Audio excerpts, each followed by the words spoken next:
ராமநாதபுரம் மாவட்டத்தில் வந்து ராமநாதபுரம் அரசு மருத்துவமனை இருக்கு. இந்த அரசு மருத்துவமனை அனைத்து விதமான சகல வசதிகள் இருந்தும் ஆட்கள் பற்றாக்குறையினால நோயாளிகள் வந்து மிகுந்த வந்து கஷ்டப்படுறாங்க. இங்கே வந்து இதயம் சம்பந்தப்பட்ட எக்கோ எடுக்கிறதுக்கு ஒரே ஒரு நபர் இருக்காப்ல, அவர் ரிட்டையர் ஸ்டேஜில் இருக்காப்ல, அவருக்கு உதவி யாருமே இல்லை. அதனால நீண்ட வரிசையில் நின்று 1 வாரம் 10 நாள் அந்த எக்கோ எடுக்கிறக்காண்டி காத்துட்டு இருக்காங்க. இதே சம்பந்தப்பட்ட பிரச்சனைக்கு இந்த மாதிரி இருந்தால் நோயாளிகளின் வந்து உயிருக்கு வந்து உத்தரவாதம் எல்லாம் இருக்கு.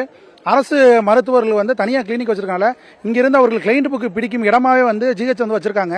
தொடர்ச்சியாக வந்து நோயாளிகள் வந்து ரொம்ப கஷ்டப்படுறாங்க. தன்னுடைய கிளினிக் வர சொல்லி வந்து கேட்கறதுனால இங்கே வந்து முறையான சிகிச்சை வந்து ராமநாதபுரம் அரசு மருத்துவத்தில் பண்றதே இல்லை.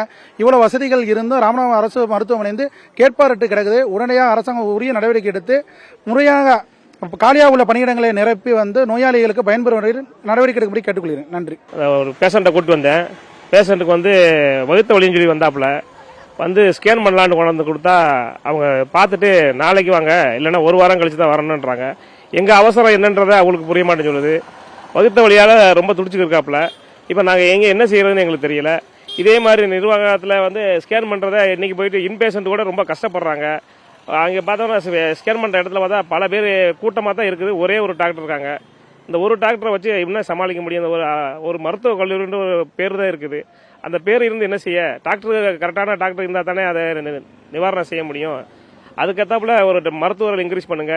இப்போ இருக்கிறவரும் ரிட்டையர்ட் ஆகிட்டாருனால வயசாயிருச்சுன்னு ஒரு ரிட்டையர்ட் ஆகிட்டாருன்னா அடுத்து யாரும் போடுவாங்களான்ற ஒரு கேள்விக்குறியாகவும் இருக்குது. இதை மாவட்ட நிர்வாகமும் அரசு கவனம் செலுத்தி உடனடியாக மருத்துவத்தை இன்க்ரீஸ் பண்ணீங்கன்னா மக்களுக்கு ஒரு சேவையாக இருக்கும்னு நினைக்கிறேன்.